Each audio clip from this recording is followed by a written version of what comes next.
Our top story at this hour, China has launched live fire drills around Taiwan. Chinese destroyers, frigates, fighters, bombers and drones have all surrounded the island. Taiwan has hit out at China's military intimidation, saying it has deployed appropriate forces in response to the drills.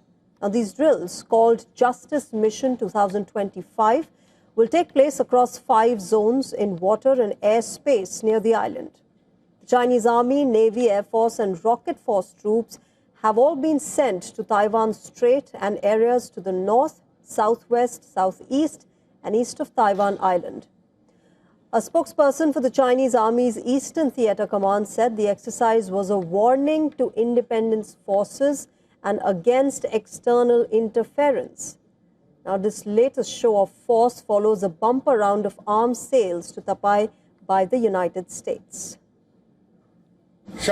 Starting from December 29th, the PLA Eastern Theater Command is dispatching its Army, Navy, Air Force and Rocket Force troops to conduct joint military drills codenamed Justice Mission 2025 in the Taiwan Strait and areas to the north, southwest, southeast and east of the Taiwan Island.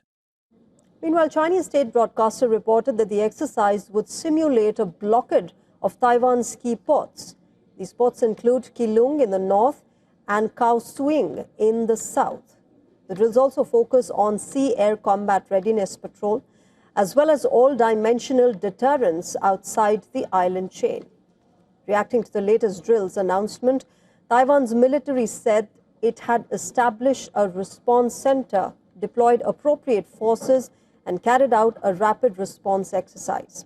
Remember, these are part of plans devised by Taiwan in case of a Chinese drill turning into a sudden attack.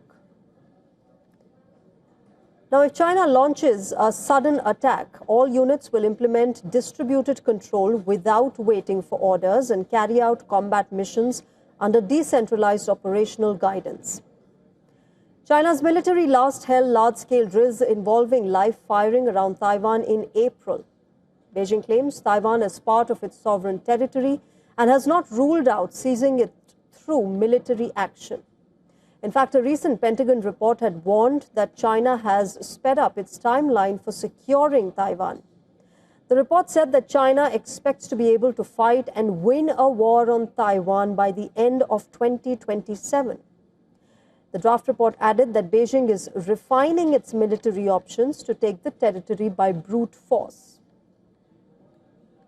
Mayor Zhang Wan-an attended the Taipei-Shanghai Forum on Sunday. Starting today, China surrounds Taiwan with warships for a new series of military drills.